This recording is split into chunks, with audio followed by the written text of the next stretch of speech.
Welcome back to our channel. Now we are discussing very interesting landmark judgment. Kolkata bench NCLT clarifies the liquidator's fee is not payable in section 230 compromise schemes.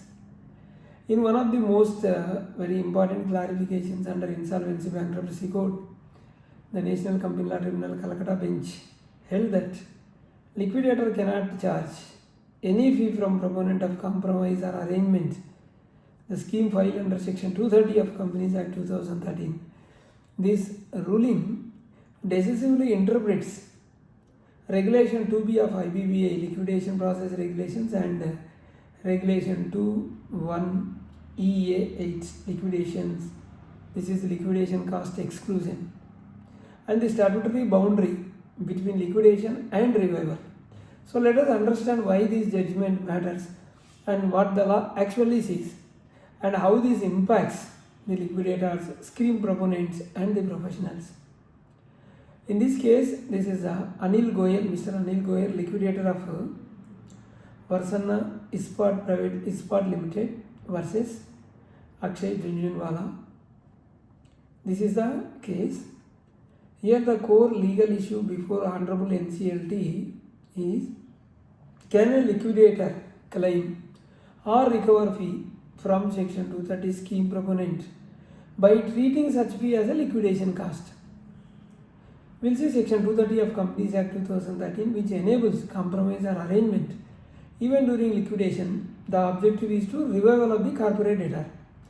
So the scheme is proposed by shareholders, creditors, promoters, not part of the liquidation distribution. So the provision belongs to the Companies Act, not the IBC Act. So regulation 2B, if you go to regulation 2B, liquidators fee, IBBA liquidation regulations, their regulation 2B clearly provides it is linked to asset realized, asset distributed, and fee is percentage based. Fee is payable from liquidation assets, liquidation estate only.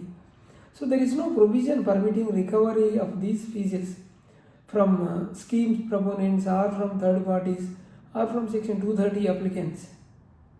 So regulation 21EA and clause 8 expressly, that is the exclusion clause. This is the heart of this judgment. So the proviso to section, the proviso to this regulation 21EA8 explicitly states that the cost incurred in relation to compromise or arrangement shall not form part of liquidation cost. So this is a statutory bar, not even a discretion. We'll see the NCLT legal reasoning and analysis.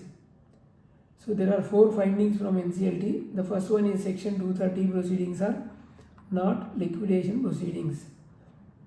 The compromise schemes are revival mechanisms. Section 230 operate as a last attempt to revival.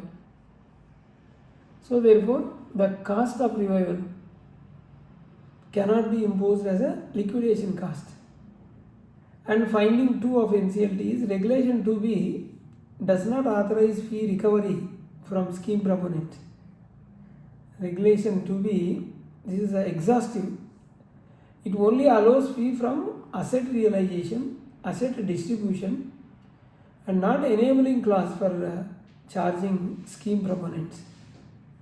So in insolvency law, what is not expressly permitted is prohibited.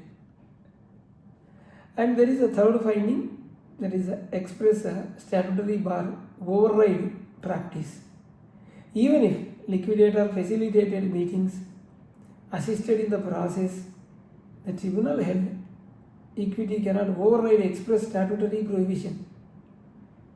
And the final finding, liquidator cannot create new fee rights by interpretation. Liquidator is a statutory officer. Powers and remuneration must flow strictly from regulations. Any fee outside regulation, it will become ultra-wise.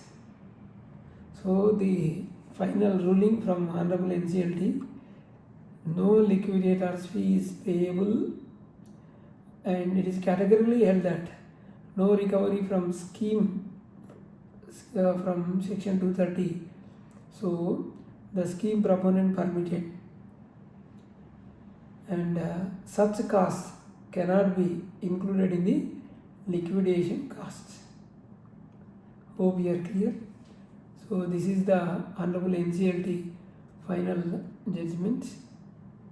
We have two channels, RR Corporates, other channel RR Legal Talks. Please do subscribe, hit the bell icon so that you will not miss latest videos. Bye.